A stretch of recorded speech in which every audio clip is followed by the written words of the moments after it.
So good, so good, so good. Everything you want for summer is at Nordstrom Rack stores now, and up to 60% off. Stock up and save on the brands you love like Vince, Sam Edelman, Frame, and Free People. Join the Nordy Club to unlock exclusive discounts, shop new arrivals first, and more. Plus, buy online and pick up at your favorite Rack store for free. Great brands, great prices. That's why you Rack. Ready to soundtrack your summer? With Red Bull Summer All Day Play, you choose a playlist that fits your summer vibe the best. Are you a festival fanatic, a deep end DJ, a road dog, or a trail mixer? Just add a song to your chosen playlist and put your summer on track. Red Bull Summer All Day Play. Red Bull gives you wings.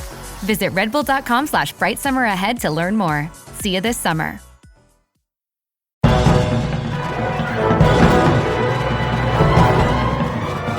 Hello and welcome to this week's episode of the Filmmakers Podcast. This is a podcast where we talk filmmaking, from indie film to studio films to high-end TV to documentaries and everything in between. How to get them made, how to make them, and how to try not to royally F it up, in our very, very humble opinion. I am Giles Alderson. I'm a director, I'm a writer, and I sometimes produce movies as well. What a treat it is to do that, and what a treat it is to sit and chat to you all about indie filmmaking and how you can do it and go out there and get shit made.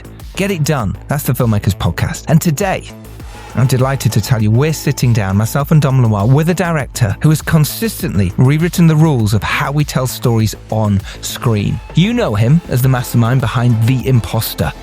It was a documentary so gripping and stylish that it felt like a noir thriller, and one that earned him a BAFTA for Outstanding Debut, by the way.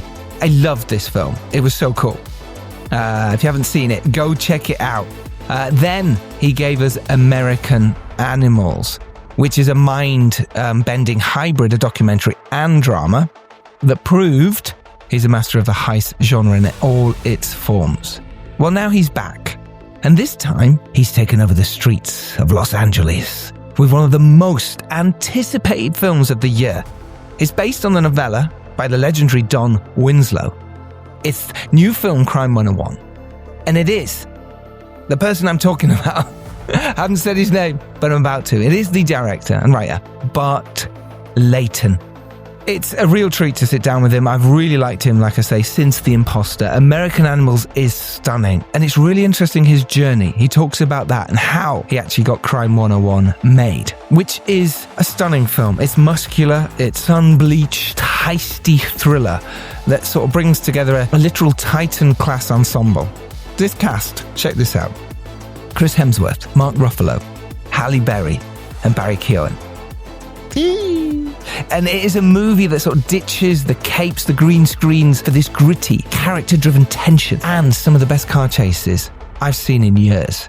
So, we talk about how he stretched a 60-page novella into a 2-hour, 20-minute epic, what he learned from Michael Mann about the architecture of a heist, and how he convinced Chris Hemsworth, or how Chris Hemsworth convinced him to play a character that is the polar opposite of Thor.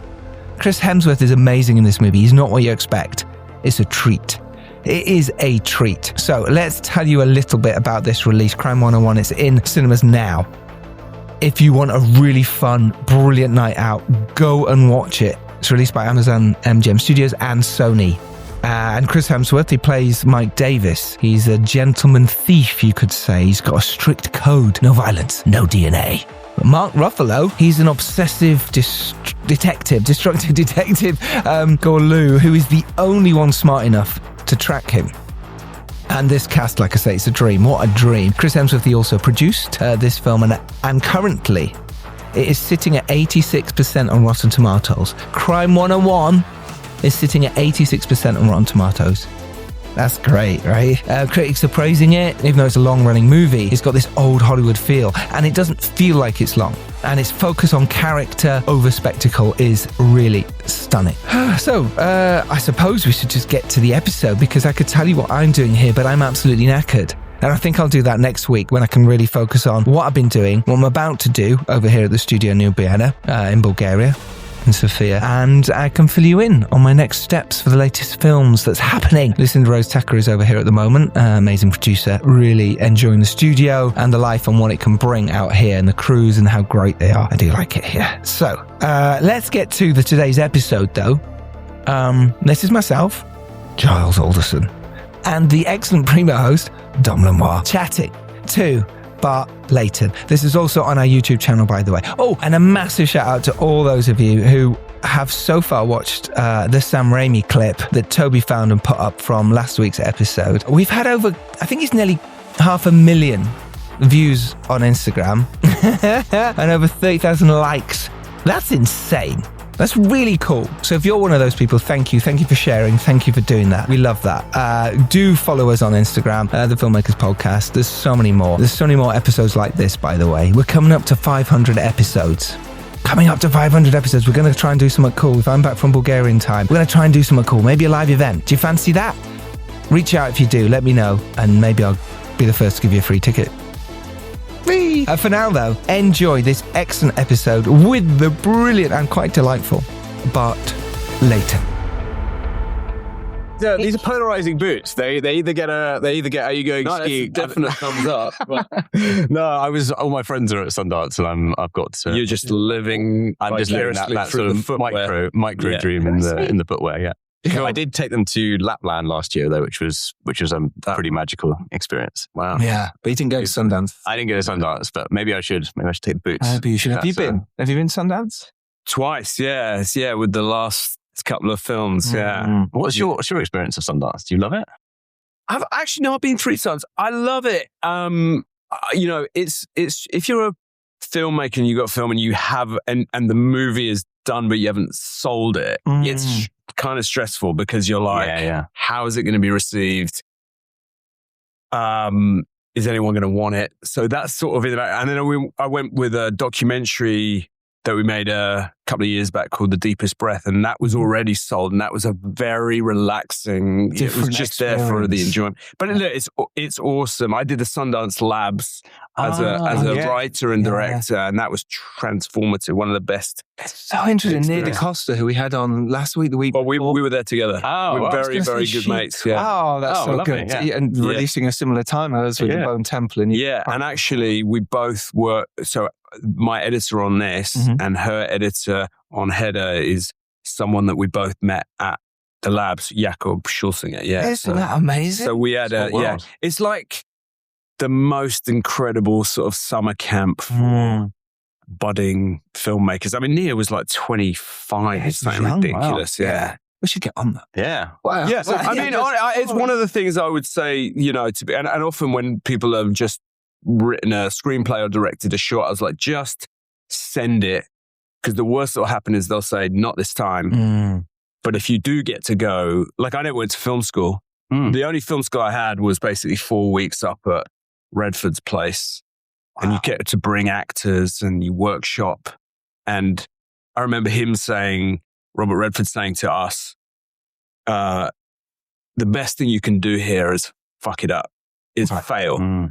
Because there's no one is ever going to see it. You never need to share it with anyone. And if you make a big mistake, then you'll learn an awful lot. But yet there's like 6 of us and we're all like trying to do the best, little scene every week. Yeah. So it was wild. What did you learn at Sundance Labs, just before we get onto this incredible movie, because it is an incredible movie?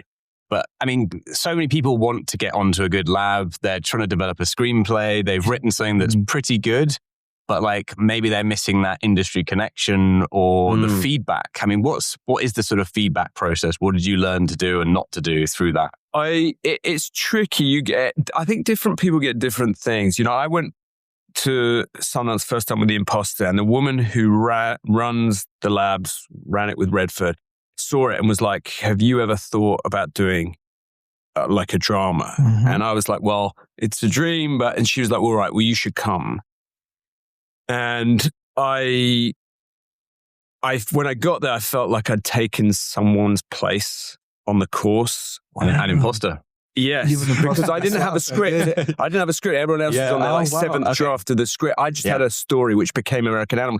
And because I felt so guilty, I felt like I better go and write the script so I can at least say it wasn't a wasted opportunity. So without that, I probably never would have sat down to write the script. I never would have thought of myself as a screenwriter. And then when I sent them the script, they're like, come back and do the directing lab. And that's when Nia and I met and became very close mates. And what you get to do is, like, I'd never worked with actors before. And you get a whole bunch. Like, we had Ed Harris was our like acting coach, you know. What? You got like Just old Ed. Yeah. Khaled Deschanel, legendary cinematographer, was the cinematography coach. You got different directors coming in.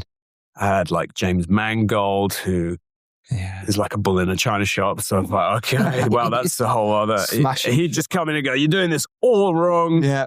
And you'd be like, okay. And I actually built in the end, I built a closed set so none of the advisors could get in, so I could just work with the actors, because I felt like the advisors were making me too self-conscious. Yeah. You know. So, but, you know, like Redford said, you get to play and mess it up, and then you learn everything by doing that, you know. So that was the only film school I ever had, really. Yeah. That's so cool. And interesting, you did work with some actors on The Imposter, because I'm friends with Anna Rubin. Oh, no way. Yes, he was obviously in The Imposter. God, we made a proof of concept together for Boudica, which she's still doing. But she's still doing really well. Is she? Oh, wow. Yeah. Yeah, she's great actress. But yeah, so, and then from there, obviously it's so interesting to then develop and work, and then do American Animals, which is obviously now it's another hybrid, the documentary going into film, and then Crime 101, which is now just full on. By the way, we love this movie. Have to say, cool. Phenomenal. Yeah. Wow, thank you so much. Transitions were some of the best I've ever seen. Well, coming from you, lads, that's wonderful. Stop. I've been saving that for a while, sorry. Wow, that's great. No, well, that honestly, boys, that means a huge amount, because a lot of like attention went into the details. Yeah. I mean, when I was watching it, I was thinking, okay, there's elements of like a vulnerable protagonist. I was like, okay, there could be a little flavor of drive. Yep. The sound and the punchy editing, like Heat. That was your thought as well, wasn't it? Yeah. It got all these like amazing, it felt like a sort of a return back to the kind of smart action thrillers that are missing now in the market. Yeah, that was like the completely plan. missing. Yeah. The Doug Liman-esque thrillers going up into the 70s. Yeah, exactly. So it had that element to it. I'm so happy to hear you guys say it. I mean, there was a journalist yesterday who's like, said, hey, thanks for bringing this back. And that was so nice to hear, because I do think I felt like if it was going to ever make or get to make a big movie, it would be like one of those ones that we grew up with, like the ones you've mentioned that we loved, you know, and like you said, I don't know why, maybe they go onto Netflix or something. I don't know quite why we're not getting them in the cinema. Yeah. But I felt like that, you know, that was the plan. Try and do something that was smart, that treated the audience with real respect, that the characters aren't like placeholders. Yeah, exactly. Because there's lots of elements to it. There is a very well-defined character piece with interesting motivations, flawed people. And then on top of that, you've kind of got this very filmmaker language when we talked about the transitions, the editing, like the shots, super, super, super cinematic. And the sound design as well is like really like hits you in the sort of the big screen sort of experience. Right. Let's talk about just the creative conception of this, making this tone, because it is very specific tonally, and finding that balance between popcorn thriller and smart, but like not too smart, not taking itself too seriously. Like it's all walking along a tightrope, isn't it? Yeah. I felt quite out of my depth. I'll be honest. Like I was like, oh wow. Because I wrote it, and when you're writing, you're not thinking, well, someone might make me direct this. And you're not like, oh, well, okay. Held at gunpoint. Yeah. Exactly. And so you just write, and you obviously, I think it helps, because obviously I'm thinking about those transitions. I'm thinking about the handoff. And with this, you've got 3 mini movies, and they're all on a collision course, and you don't know how. And I felt like I didn't want, every time you transition from one character to the other, a sense that, like I was kind of having fun in that movie, and now you've jolted me. So those transitions were very much designed so that you feel like, this is sort of a simultaneity. of time. Like while Mark's character is doing this is where Halle is and this is where Chris is. And so those transitions were very carefully planned. Some of them were easy to do and some of them were a bit outrageous. Like the passing on the freeway. Yeah, that must have been so difficult. Yeah, there was a point where I was like, this was a fucking great idea on paper, but what the hell is it? It's easy to write. And you can't pass. We shut down a whole section of the freeway. Wow. And you've got 80 precision cars. You've got an actor in one car on a process trailer. 80? You've got the two guys at the beginning, the Iranian guys. They're really driving, so they have to actually hit the speed. It's not a precision driver doing that. You've got Chris Hemsworth in the car behind. Fortunately, he's like an impeccable driver. So there were times when I was like, this was a really good idea, but you're burning time and money. But then fourth take, you're like, wow, there it is. Done. Let's go. Fourth take. Wow. I mean, that's outrageous to pretty take 15 sort of sounds. Yeah. Well, no, I mean, there are certain things. Doable. that in American Animals, there's a big one, which is like their kind of Ocean's 11. That was 16 takes. Okay. And exhaustion. But, though my reaction to that sense of insecurity and feeling out my depth was to just do a ludicrous amount of homework. And if you do that and it's sort of driven by fear, you do that amount of prep and I'll storyboard everything. Then I'll bring my cinematographer in and we'll storyboard it again.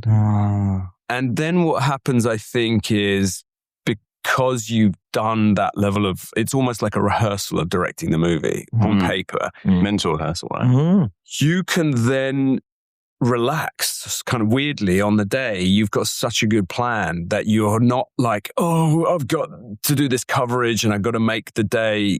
You've kind of, I guess you've done enough of a kind of roadmap that if one of the actors shows up and goes, I was thinking I'll do this instead and it's better than your idea, you can go, yes, great, let's do that.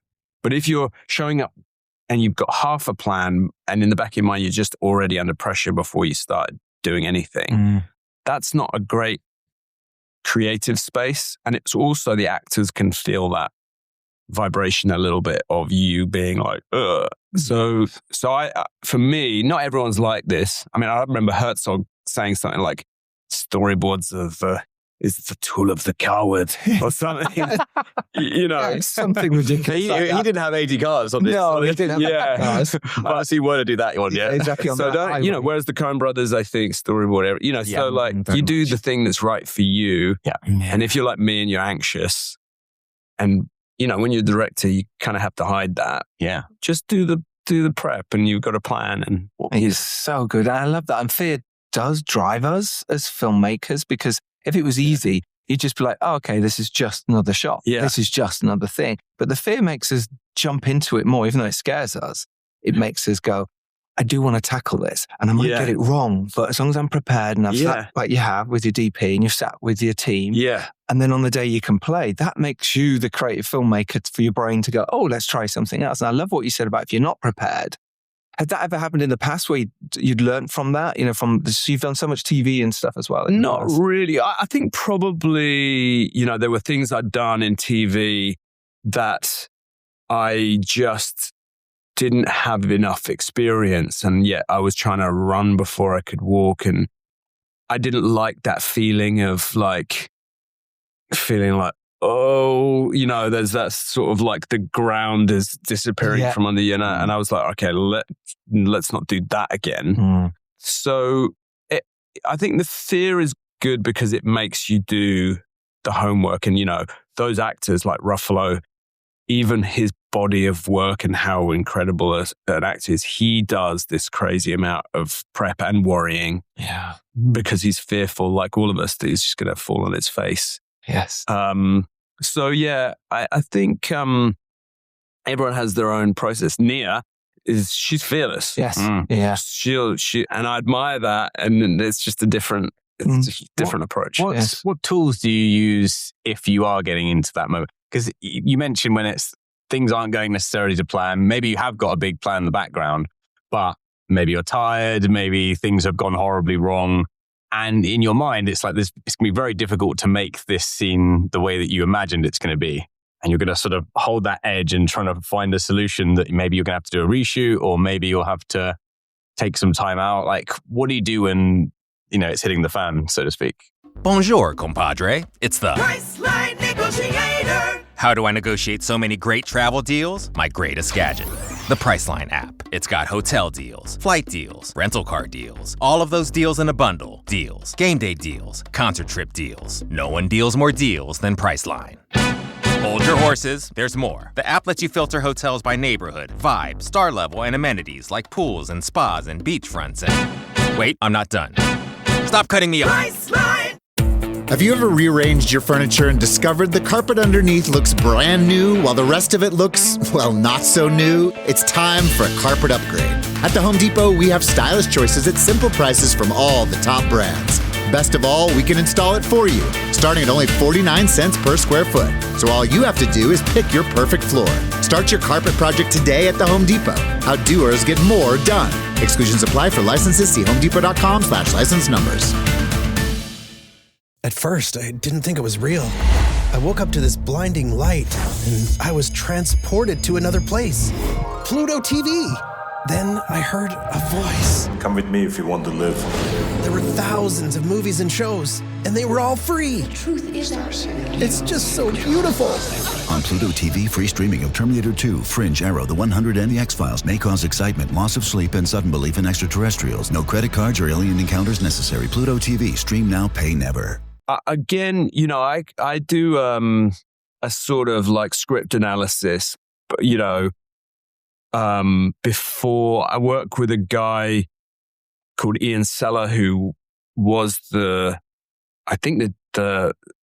leader of the directing course at the NFTS. And the reason for that is I was at like a dinner of British filmmakers and again felt like the imposter. And all of them were like, oh, when we were at the film school, do you remember that amazing guy? And I wrote his name down and then I emailed him. And I was like, before I did American Hours, I was like, look, I'm a doc guy, but I'm about to do. And he is this beautiful, incredible Scottish man, former filmmaker, teacher. And we will go through the scene and go like, what is this about?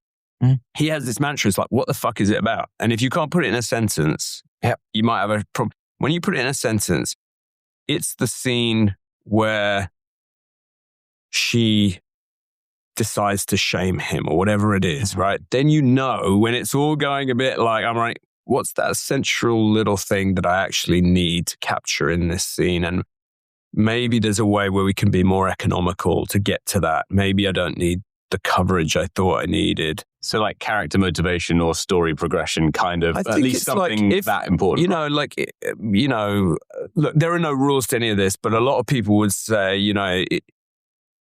there has to be change in a scene. Otherwise, what's it doing? It's not always the way, but then if you know what that change is, which is, the wool falls from our eyes or whatever, yes. That's the thing you want to capture. So then you can be like, maybe I don't need that shot of like the ashtray or the this, that, and the other. Maybe it's just about this. Mm. So you sort of laser in a little bit more on the thing. I mean, we definitely had days where it was 2 days work to do in one day.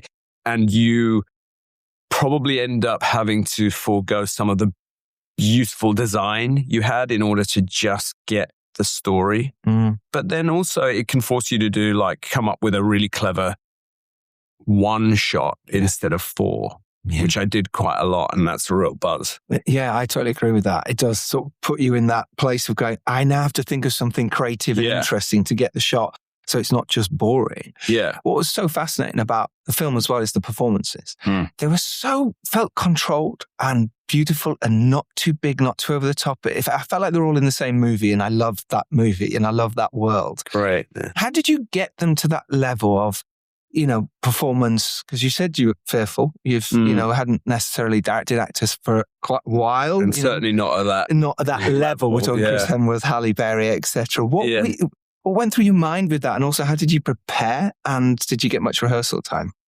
Didn't have mountains of rehearsal time, but had enough. And rehearsal's different for everyone. My mum was a theatre director and she was always doing these bonkers like games with her actors, and like they were like speaking in like tongues. You know, I was like, well, maybe I should Basically do some witchcraft. of that. Witchcraft, running around the room. I was like, doing fun stuff. And I felt like I didn't. I sometimes it's just about talking, you know, and the more you get to know someone, like with Chris, he, you know, people think of him as this, people think of him as being a kind of like godlike kind of, he's actually a really sensitive, thoughtful person. He's insecure like the rest of us. And as we saw in his character this film. Yeah. And he hadn't done anything like this before. And I kind of suspected he could. But, you know, we would talk about changing his physicality, for example, like, you know, because there's the guys who have this whole, like, you know, like that confidence and they use space, but his character had to be a lot less comfortable and a lot more. And that also, we changed the register of his voice. You know, it's not Thor, it's the slightly, so if you notice, you might not notice it, but his voice is caught here. Yeah. Interesting. Yeah. And I noticed more the body language, but that's softer, quieter, kind of in control, but at the same time, he's here. Yeah, and we listened to lots of people who'd come from trauma.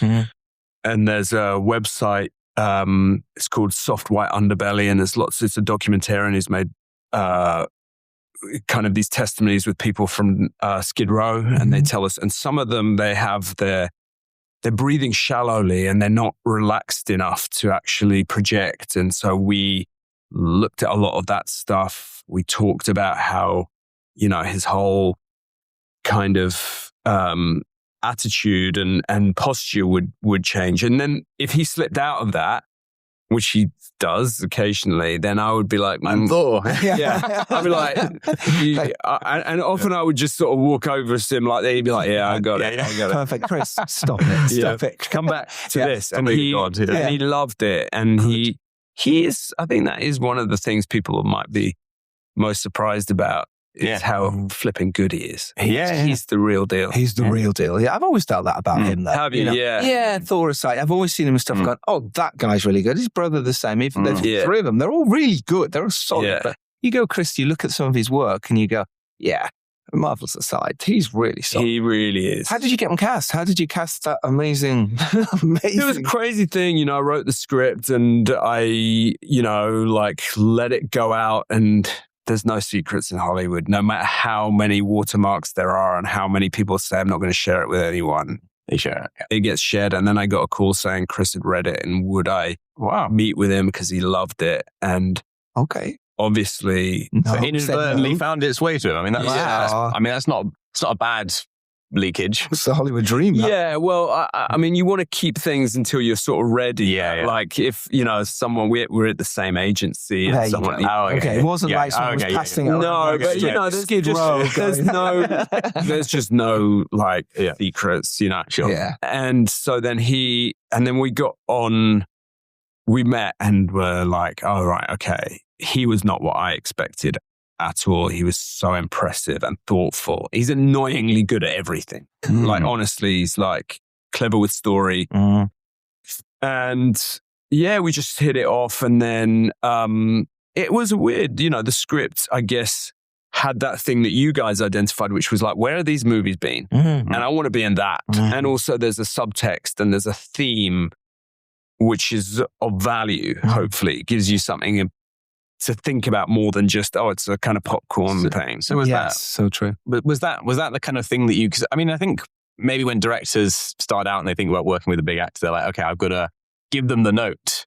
And the more that I think we work as filmmakers, and the more we hear other people working at, you know, with the top actors, it's like seems to be more about having a discussion and talking about things, like talking about.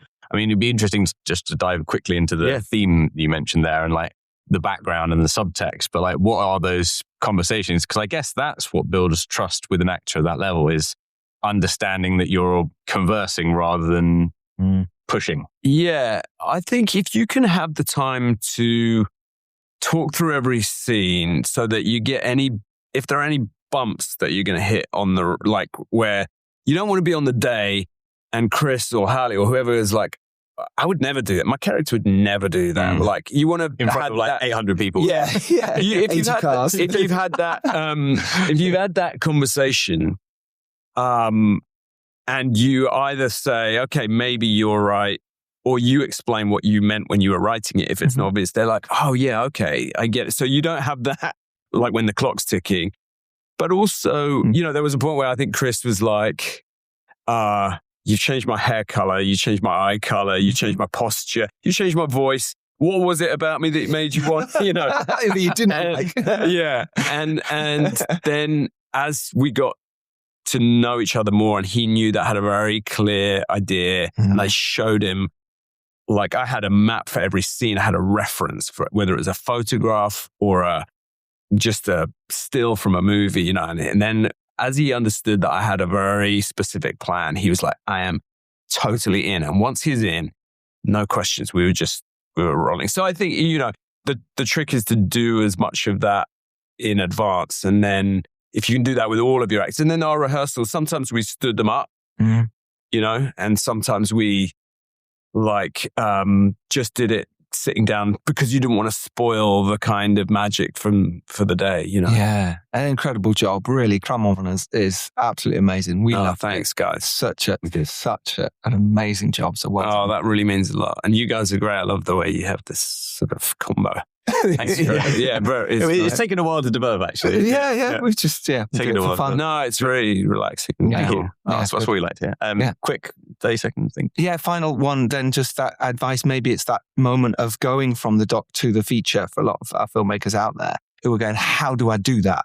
What for you worked? Again, the homework. And the truth is, my producer, Darren Schlesinger, who produced Shane Meadows films and Four Lions, and American Animals. And, we were both of us going from doing movies in the, 10, 15 million mark to something which was, not 10 times that, but up there. Yeah. And I remember her saying to me, look, it's the same work. You've got hundreds of people and you've got big toy train set to play with. But actually, fundamentally, it's really the same work you're doing in the room with the actors. And as long as you don't let that kind of get into your head and make you feel like it's still the same thing. And you can probably do a lot more than you think you can do, Amazing. And hire the best actors. And then you just let them do it. Yeah. Amazing. Bart Layton, thank you. Thank you. Mate, always such a pleasure. Thanks a lot. Thank you. So there we have it.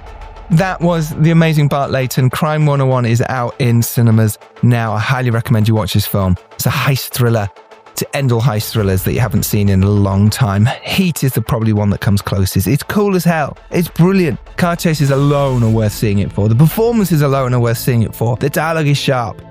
It's shot so beautifully and directed brilliantly. I highly recommend. Anyway, I hope you're good. I hope you've enjoyed this. I'm surviving on the coffee and sweets. I do like sweets. At the moment, we are filming something right now.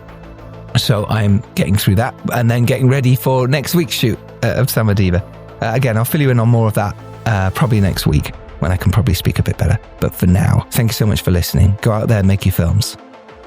Make stuff happen. Be inspired not only by the Sam Raimi clip, but by this episode with Bart Layton, how you can do it.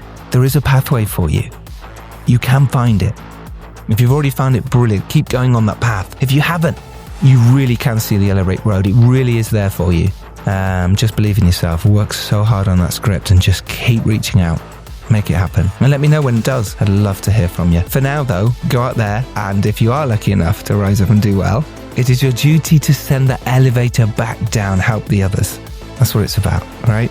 Pass it forward. But until then, till next Tuesday, thank you for listening. Thank you for being amazing. I'm Charles Alderson. Take care, everyone. Bye-bye.